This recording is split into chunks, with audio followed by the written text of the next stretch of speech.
Oi, tudo bem? Hoje eu vim falar para vocês sobre uma data muito especial para mim. Hoje, dia 18 de abril, é o dia do livro. E esse dia foi criado em homenagem a Monteiro Lobato, nosso maior escritor para crianças, né? Que fez muitas da minha geração e outras sonharem. Eu li toda a coleção em criança ainda. E olha, não são esses livrinhos pequenininhos, curto como os de hoje, não. Era bem grande. Mas assim, a escrita surgiu lá no Egito e na Suméria, né? Com os papiros, com as plaquinhas de argila. Mais tarde, vieram os pergaminhos e os velinos, feito com couro de animais jovens. E em 105 depois de Cristo, um chinês chamado Tsai Lun, não sei muito a minha pronúncia, né?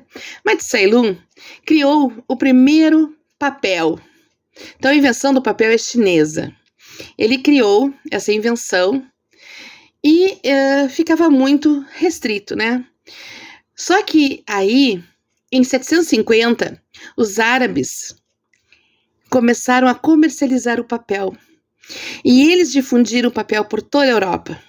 E assim nós tivemos a maravilha de ter o papel para conseguir fazer nossos livros, que eram todos escritos à mão. Vocês já imaginaram uma Bíblia totalmente escrita à mão? E era assim que era feito. Porém, em 1436, um alemão chamado Gutenberg inventou a prensa, né? A imprensa, onde ele usava tipos, né? Pecinhas com as letras e formava então as palavras, passava tinta aí, o papel, e aí conseguia sair uma página. Então vocês imaginam como isso barateou o processo de adquirir livros. E isso pôde então se transformar numa coisa assim, muito importante, porque mais pessoas teriam acessos ao livro, né? Já que assim ele pôde ser barateado e ter uma quantidade bem maior. Vocês imaginam quanto tempo levava-se para escrever um livro à mão, né? Todo ele. Então, assim, foi bem mais fácil. Um dos livros mais caros do mundo é uma Bíblia de Gutenberg. É um dos livros mais caros que nós temos hoje no mundo. Para mim, um dos meus livros mais caros é a minha coleção do Harry Potter, que eu amo de paixão. Mas, aqui no Brasil, nós falamos muito sobre a importância que nós temos nesse dia e comemoramos o dia 18 de abril, graças a um homem que é um grande escritor chamado Monteiro Lobato, que criou o Sítio do Pica-Pau Amarelo. O Monteiro Lobato nasceu nesse dia. Então, essa homenagem, hoje nós temos o Dia do Livro infantil, precisamente. E você sabe a importância de se ler para uma criança? Eu fui de uma geração que tive o privilégio de ter o meu avô, que era apaixonado por leitura, e costumava ler para os netos e contar histórias para nós. E ele tinha a coleção completa do Monteiro Lobato. Antes dos meus 12 anos eu li toda a coleção. E não é essa fininha, não. Eram umas coleções grossas, assim, grande, que a gente lia tudo. E era muito bom. Isso fez parte de toda a minha infância. E livros me acompanharam toda a minha vida. Hoje, eu sou quem sou graças a essa paixão por ler. Hoje eu consigo ler um livro de 700 páginas tranquilamente em 2 dias. Porque eu amo. Eu consigo sonhar, viajar e ter conhecimento. Infelizmente, nos dias de hoje, nós temos muitas crianças que sabem copiar, mas não sabem ler. Nós temos muitas crianças que não gostam de ler, que não aprenderam a ter a paixão de ler. Por isso, eu sempre falo para meus pais, né, dos atendimentos que eu faço, leiam para os seus filhos. Né? E tem umas mulheres que acharam engraçado. Eu digo, não, é uma hora só de vocês. É uma hora que você pode sentar com as crianças e contar a história, fazer o mundo da imaginação. E isso, pessoal, é muito importante para o desenvolvimento cognitivo da criança também. É muito importante nós lermos para as crianças. É extremamente importante. Então, assim, a leitura, ela vai se transformar num hábito quando a gente torna ela prazerosa. Começamos a ler para a criança, ensinamos ela a ler e vamos dando livros, trazendo que ela tenha aquela curiosidade de ler cada vez mais e aprender. É muito importante isso, né, para esse desenvolvimento cognitivo.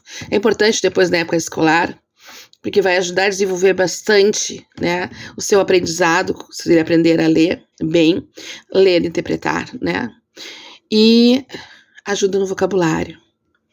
Quem muito lê, geralmente vai muito bem nas redações.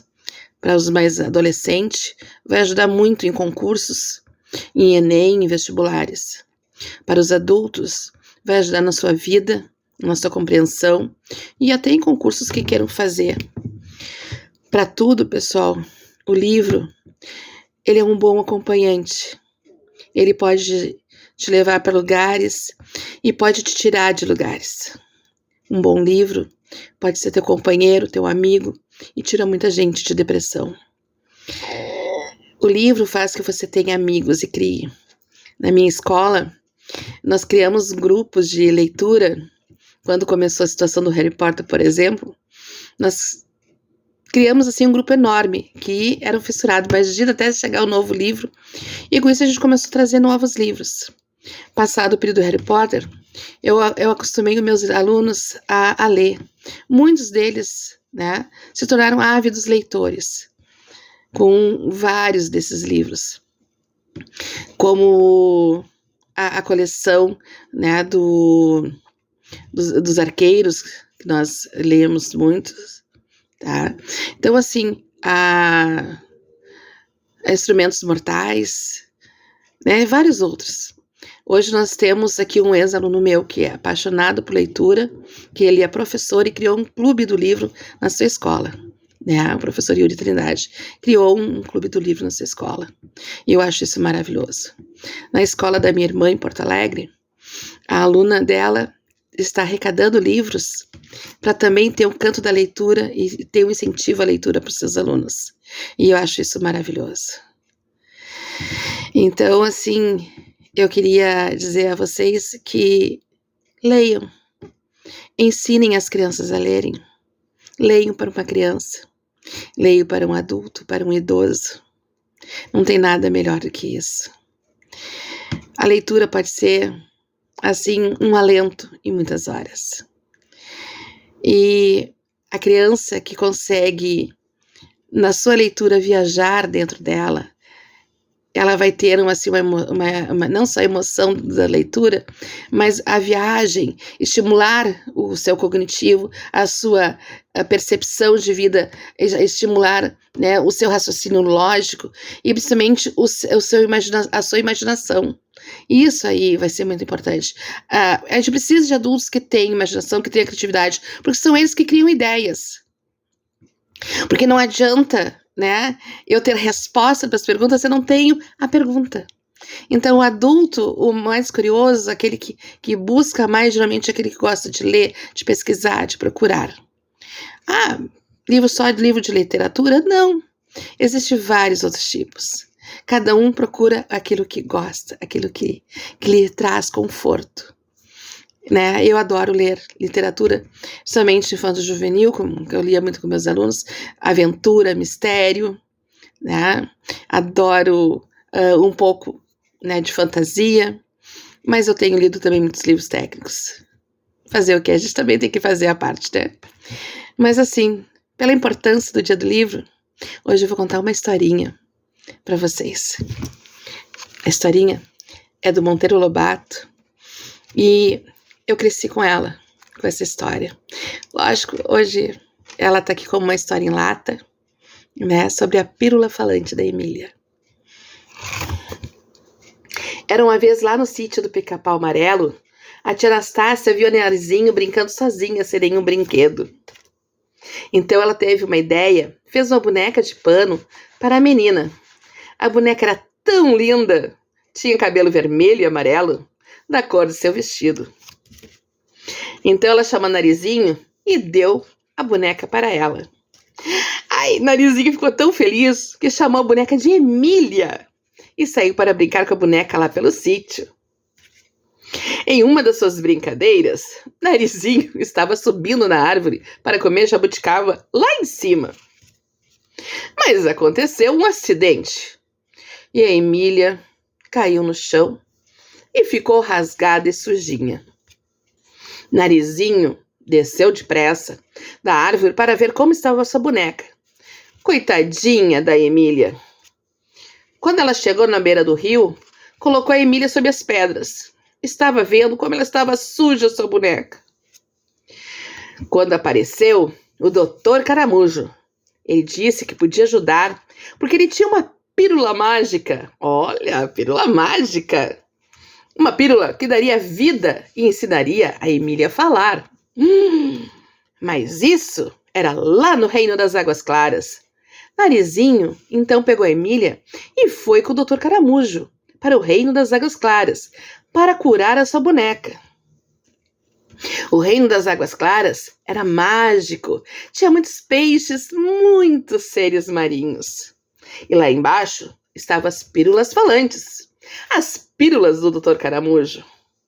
Então ele escolheu uma pílula falante laranja, que daria muita saúde para Emília, e nunca mais ela pararia de falar. Acho que até fala demais. E foi mágico. Assim que ela comeu a pílula, a Emília criou a vida e falava pelos cotovelos. E até hoje ela é assim. É demais. Quando eles saíram do rio, elas agradeceram ao Dr. Caramujo pela sua ajuda e voltaram para o sítio. Obrigada! Quando elas chegaram em casa, todos ficaram fascinados com a Emília, admirados, porque nunca viram uma boneca de pano falar. Nem eu. E desde aquele dia, o sítio do Pica Amarelo nunca mais foi o mesmo. Nunca mais mesmo. Eles vivem muitas aventuras juntos com a Emília. Fim. Gostaram da história? É uma pequena reprodução da história da Emília, da pílula falante.